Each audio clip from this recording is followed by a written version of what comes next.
DreAllDay.com. Now tuned into the show where you learn the discipline to show up day after day to do the work, the confidence to put yourself out there boldly and authentically, and the mental toughness to continue showing up, doing the work, putting yourself out there, even when the success you've expected to achieve has yet to be achieved. And on top of all this, you get a huge dose of personal initiative. That is, go get an energy that moves any one of us, including yourself, to go and make things happen instead of waiting for things to happen. And then we put all this together into a series of frameworks, approaches, insights, strategies, and techniques all underneath the umbrella of one unifying philosophy that is called work on your game. My name is Dre Baldwin, also known as Dre All Day, and welcome to the show. And today's topic is 6 keys to getting things done. This is the first of a 2-part series. Before we get started, remind you of a couple things. First of all, my text message number down below in the description. Secondly, workonmygame.com. You are not getting my emails every single day to your inbox. I call them the daily game emails. You need to be getting these. These are the deepest game you can get when it comes to those you will still like to read at least a little bit every day. Workonmygame.com. Get on my email list, and workonyourgameuniversity.com. Good folks at Work on Your Game University have brought you this show. That is where I do my coaching. If you want to have me as your personal coach, you know you need a personal coach. You already listened to my show. You know my work. You know my approach. Go to workonyourgameuniversity.com. You can learn more about that. All that out the way. This topic here today, 6 keys to getting more things done. How many of you listen to this want to get more stuff done? I think most of you who listen to this want to get more stuff done. And the challenge is not that you haven't thought of getting more things done. The challenge is that many people just go about it incorrectly as to how exactly do I get more things done. Everybody I talk to, especially entrepreneurs, those who are already entrepreneurs, those who are aspiring entrepreneurs, those who are seasoned entrepreneurs, you want to get more things done, and you want to get things done in the fastest time possible. I'm assuming this is a good idea to want to get more things done, because even if you're not an entrepreneur, you should think this way, because we all have a limited amount of life available to us in which we can get stuff done. So regardless of what you do for a living. So today I'm going to give you some keys to getting more things done. And the good news is these are universal principles, which means it doesn't really matter your background or what you are doing specifically, that these apply to everybody as long as you apply them. Everybody got it? Let's get into it. Point number 1, again, this is the first of a 2-part series, keys to getting more things done. Number 1, have to get things done. You want to get more things done in life, you have to get things done. Meaning it cannot be optional. It cannot be a nice to have, as we like to say in the marketing world. It has to be a must. It has to be a need this if you want to get more things done. I talked about this in full just a couple weeks ago in episode number 3184. Having to get things done means you do not have the option of not doing that thing. You don't have the option of putting it off until later. You don't have the option of giving a half-assed effort to whatever it is that you're doing. When this is indeed the mandate that something must get done, we tend to get things done. Have any of y'all ever noticed that? When you have a mandate to get things done, the mandate simply means you don't have the option of not doing it. Everything gets done. Any of you ever experienced that? We've all experienced it. When we have a mandate, we get everything done that needs to get done. This is why I tell everyone things like scheduling out your day, scheduling out your life. When you put something on the schedule and you respect what's on the schedule, you tend to get more things done. When I was a freshman in college, I was going to the school called Penn State Abington, right outside of Philadelphia. And I got a ticket for doing something. It was either a speeding ticket or I ran through a stop sign or something like that. Got pulled over in Abington Township, beautiful town, by the way, and got a ticket. The ticket was for like $150, something like that. I was a broke college student. I could not afford to pay the ticket in full, and I procrastinated to pay the ticket at all. I applied for like a payment program. They approved the payment program and said, all right, pay us $50 every 2 weeks for like the next 3 2-week periods, something like that. And I was late on the first payment. And I received a letter at home, my parents' home, that said, because at the time I was still living in my parents' home, because Penn State Abington did not have housing for students. And it sent me a letter and it said, hey, you were ordered to pay this amount of money. You didn't pay it. If you do not make a payment within the next 72 hours or something like that, we are going to put out a warrant for your arrest. That was what the letter said. And I 100% believed that they might put out a warrant for my arrest. Now, do I think they were going to send an FBI search party to come find me? No. But did I believe it enough that it moved me to the action of somehow finding the money, making that first payment on that traffic citation? Yes, it did. That's what I mean by mandate. When you are forced to do something, you find a way to get it done. Whereas when there is no force to get you to do something, we default to our natural human instincts, which usually means procrastination and doing things slowly. So that's what I mean when I say you need a mandate. Now, this doesn't mean that you need to go get the police coming after you, because that may lead to other things as well, such as anxiety and ulcers and heart disease that you don't want to get. You need to have enough respect and trust for yourself. And when you tell yourself you're going to get something done, you act with the same energy as if the cops told you to get something done. So human beings, we already know what our normal modes of behavior are. I tell everybody, schedule out your day, schedule out your life. We talked about that. The reason you do this is because the schedule is telling you what needs to get done. It tells you when to start and it tells you when to stop. And this means you are not allowed to drag your feet and, as people like to say, take your time in doing things. When you hear the phrase take your time, don't translate that as to mean go slowly. Use the phrase take your time to mean take the time that you now have allotted to yourself and actually do something productive with it that is getting you closer to reaching your goals. That's what take your time actually should mean. It's not what people mean when they say it. When someone says take your time, usually what they mean don't rush. They mean go slow. They mean you don't have to force yourself to get things done in a short period of time. I'm telling you to believe the opposite. Okay, because what I always tell you, the opportunity in life is in the opposites. I talked about this in episode number 1025.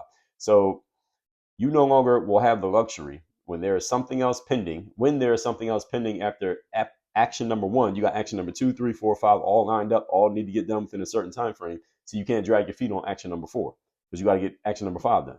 You can't drag your feet on number 2 because number 3 is waiting. See, that's the purpose of scheduling things out. And again, the key to this is you have to actually respect your own schedule. That's the key, especially when you're working with yourself. You must make demands of yourself and force yourself to get them done. And again, don't give yourself the excuse of not finishing it, not doing it all. This is the common mistake most humans make, is not that you don't understand the concept of scheduling out your day. Most people won't do it, even though I'm sitting here telling you to do it. Those of you who go schedule things out, even when you schedule things out, you must respect your own schedule and actually do what you say you're going to do. And again, this applies across all industries, all age groups, and all genders. Human beings are naturally lazy. So what I'm telling you to do is to go against your natural human instinct of being lazy, dragging your feet, and taking your time, the way that people use the phrase taking your time. Point number 2. Today's topic, once again, is the keys to getting more things done. Number 2, squeeze yourself via a committed schedule. Just talked about this. A committed schedule is different than a schedule by itself. A schedule says this, do these things. A committed schedule means that you will move from one task to the next as the schedule mandates with no exceptions. That's what a committed schedule means. You move from one task to the next as the schedule mandates with no exceptions. The key word here is committed. What does commitment mean? Commitment means showing up and delivering on the thing that you said you would do, even when the emotion and the energy that you had when you made the commitment is no longer there. You want to get a good visual example of what it means to be committed to something past the time of maybe the let's just call it the energy or the excitement of committing to the situation. Then I would refer you to episode number 1404. Focus on the marriage, not just the wedding. Any of you who is married, who has ever been married, you understand there's a big difference between the wedding day, which is one big celebration and happy party, and the marriage, which is not always a celebration, not always happy, and not always fun. But which one matters more, the wedding day or the marriage? Of course, it's the marriage, because marriage lasts a whole lot longer, and anybody can do a party. All right, how many people can show up to work? Those are two different things. So, no exceptions. The squeeze, ladies and gentlemen, is put on by the fact that when one task ends, another one begins. This means you don't have the luxury of one task taking longer than the allotted time given for it. So if you say you have 30 minutes to go through these emails, you need to get through those emails in 30 minutes, not 40, not 37, not 50. You need to get through the emails in 30 minutes because you gave yourself 30 minutes. You understand? This is where all the difference is made. If you want to get more out of your days and more out of your life, the difference is made in giving yourself a time frame, starting and ending time, and actually getting things done in that time frame. That's the key. It's not just getting things done, because that could take way more time than it needs to. And it's not giving yourself a certain amount of time without saying what needs to get done, because then you could go through the time, but you're not getting anything done. It's both at the same time. You have a certain amount of time and a certain amount of stuff to get done, both at the same time. That's the hard part. Remember, I was playing basketball. I can't remember where I was playing. It was a team that I was playing with, and we were in practice. I know we were in practice, and it was a situation where on defense, and those of you who play basketball understand this very well, but it was a situation where you're in what we call the help position on defense. And that means you are on defense, but you're not guarding the person who has the ball, but you are somehow involved in the play because the ball may be coming in your direction. And you not only have to be in the help position, which means positioning your body such that the person with the ball would have to go physically through you in order to get to another spot on the floor, which is basically a way of blocking them from their path, which is what you want to do on defense, to make it harder for them to score. And at the same time, you're in the help position. You also need to be in the position of being what we call one pass away. And one pass away means the person with the ball, the closest pass they have could be a person that you're responsible for. So if the pass goes over to that person, not only are you're responsible for two things basically. So you're responsible not only for being in a help position to block the ball handler from getting closer to the basket usually, but also you're responsible for getting over to the guy who is one pass away if that pass indeed were to take place. So you have two responsibilities at the same time. And I remember being in practice, I can't remember where I was playing or who I was playing for when this happened, but the situation was the coach was basically explaining to all of us these responsibilities, this dual responsibility when you're in what we call the help position.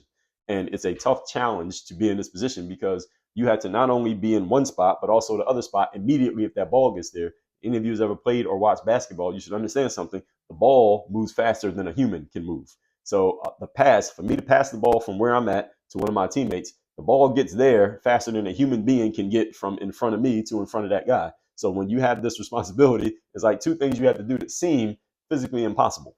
When you're actually on the court looking at it and how fast the ball moves, how am I supposed to be here and there at the same time? And I remember I posed that. I don't remember exactly how I said it, but I remember posing this to the coach at the time, or one of my teammates or an assistant coach, like, how am I supposed to do this and do this at the same time? And the coach said, yeah, that's the job.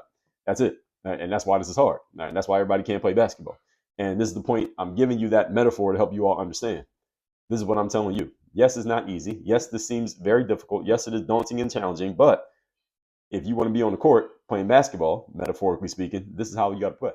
You got to be in the help position and one pass away, ready to defend that person should they get the ball at the same time. That's your job. And if you can't do it, you won't be on the court. So what are we doing here? That's my question to you. What are we doing? Can you do it or can you not? So you don't have the luxury of taking longer than the time that is allotted. Because if something does not get done within its allotted time, the next thing must begin, and you can't get through the day without finishing all your work. This is the squeeze. Okay, this is a squeeze. Yes, you are being squeezed by time. You're being squeezed by what is on your plate. And if you want to be at the highest level of what you do, then you have to accept this squeeze and deal with it because it's going to squeeze the best performance out of you. You get it? That's how it works. This is what commitment sounds like, and this is what commitment looks like. Moving on to point number 3. Today's topic, once again, is how to get more things done. Again, this is going to be a 2-part series. This is part 1. Number 3, make commitments to other people whom you respect. Now, why make commitments to other people? What is this going to do? Well, here's the reality. Most human beings will do more to satisfy, appease, or to show off for, or to honor a commitment to another human being than we will do for ourselves. Many of you are much more disciplined, committed, and productive and effective when another person is depending on you to get something done than you are disciplined, committed, productive, and effective when you are telling yourself you need to get things done. Many of you will get more things done more effectively and more efficiently when someone else is waiting on you to be finished than if you are the only person who knows about the whole situation. Why is this? Well, there's a whole bunch of psychology books that have been written on the subject. I will say that all human beings, as a matter of fact, we will easily disappoint ourselves and not follow through on ourselves because we know nobody else knows about it. But we do not like the feeling of telling someone else we're going to do something and not doing it. We don't like not following through on our word. Now, we will go back on our word to ourselves all day and every day, twice on Sunday, but we don't like to go back on our word to other people, especially people whom we respect. So that's why I said make commitments to people who you respect, not just any random person. So people who you respect, it may be a coworker, it may be a family member, it may be a coach of yours, maybe someone in your mastermind group, but make commitments to those people and know that they can't take their next step until you take the step you're supposed to take. You will probably find a way to get things done that you're supposed to get done. Isn't that interesting?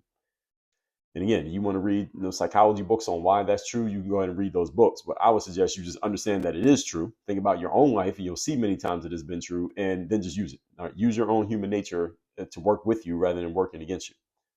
It is not just you. Okay, this applies to all human beings. So if you want to get another human being to do something, get them to commit to somebody who they respect. I guarantee you there's a much higher chance they get it done. Just human nature. We are all social creatures, and we have evolved to want to be part of a group and want to be approved of by whatever group we are or wish to be a part of. This is just part of our wiring. And the group, when I say the group, that can mean anyone you're around to whom, when you make a commitment, you don't want to look like an idiot and not do the thing you said you were going to do. Not anybody whom you would make a commitment to them verbally and you really don't want to look bad and not do what you said.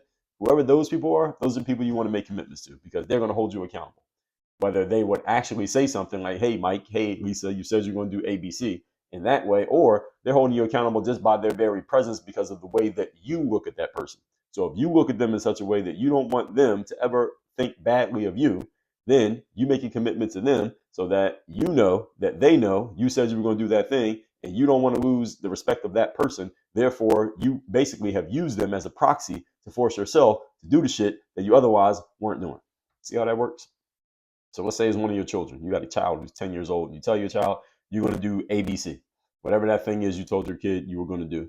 You don't want to let your kid down, so you tell your kid that you're going to do the thing. Even though you know it's going to be challenging for you to get it all done, you tell your kid you're going to do it, and because you want to follow through on your commitment to your kid, you don't want to disappoint your child ever because they look at you as a hero, a superhero. You're going to make sure that thing gets done. But when you tell yourself you're going to get something done, you will procrastinate and push it off till 3 weeks from now, or never get it done, or it was 3 years ago and you're still working on it. All right, you'll do that to yourself, but you won't do it to your child. So use your child. Use them in a positive way to motivate, if you will, yourself to do what the hell you're supposed to be doing. Whatever works, ladies and gentlemen. Whatever works. Whatever works, as long as you're not violating anybody's rights or their freedoms, then use it to get done what needs to get done. So the group can be one person, it can be several people, it can be the internet, whatever it is that will move you to do what you're supposed to do. And it's different for everybody. So different groups, different peoples, different contexts for different situations. Again, you may make a commitment to your wife that you don't want to fall short of. Or as I said, your kids, or a friend of yours, or a business partner, or your internet followers, or your coach, or your mentor, whoever it is. Just having those people involved may, depending on who you are and depending on what the thing is that you need to get done, will help you be more committed to getting done what needs to get done. And again, we are in a performance and a results-based business. So whatever is helping you to perform and produce results, you need to know what it is and you need to use it. Why not? I mean, tools aren't there to sit on the shelf. The tools are there to be used. With that said, let's recap today's class. This is part one of our two-part series, 6 keys to getting things done. Number one, you must have to get things done. In other words, you have to give yourself a mandate to get things done. And when you don't have an option but to get things done, magic formula, things get done. Number two, squeeze yourself via a committed schedule. A committed schedule requires two things. Number one, a limited amount of time. And number two, a clearly outlined list of things or thing that must specifically get done. This is a squeeze because not only are you limited in how much time you have, you also have a mandate of how much you got to get done within that time frame. That's what most people are missing. Usually either missing one, the other, or both. This is the reason why most people don't get more done. Yes, this does squeeze you. You know what it squeezes? It squeezes the best performance out of you. That's what you want. And understand, everybody, life is just like this, but most of us don't think of it that way. Life is this. Life, you have a limited amount of time, and you got a certain amount of things you got to get done. Is that true? Yes. So life should be squeezing the best out of all of us. But why doesn't it? It doesn't because we don't really look at it that way because it seems so vast and big. But on a daily level, let's say you have 30 minutes to get a certain amount of things done. All of us can recognize and appreciate that 30 minutes, but we don't appreciate the 75 years we get of human life. But it's actually the exact same thing. I'm just condensing it down. And number three, make commitments to other people who you respect. Whoever you don't want to look bad in front of, make a commitment to that person so that you know that if you don't follow through, you're going to lose some of the positive balance that you have with that person, so to speak. You're making a withdrawal in your bank account with that person. You don't want to make a withdrawal, then okay, make sure you follow through. Treat it like your retirement account. You make an early withdrawal, you get a penalty. You don't want to lose that money, so you don't want to make any withdrawals. You only want to make deposits. That means you have no choice but to show up. Tomorrow, we're going to go into the second 3 points here in this list of 6 keys to getting more things done in between now and then. First of all, make sure you go to workonmygame.com so you're on my email list, get my emails for free every single day. And then go to workonyourgameuniversity.com. Work with me directly as your coach. Get access to all of our trainings, all of our courses, all of our programs, like our 30 Days Discipline program, which is connected to everything we've been talking about here today, and have me as your coach. That's workonyourgameuniversity.com. Work on your game. Dre, all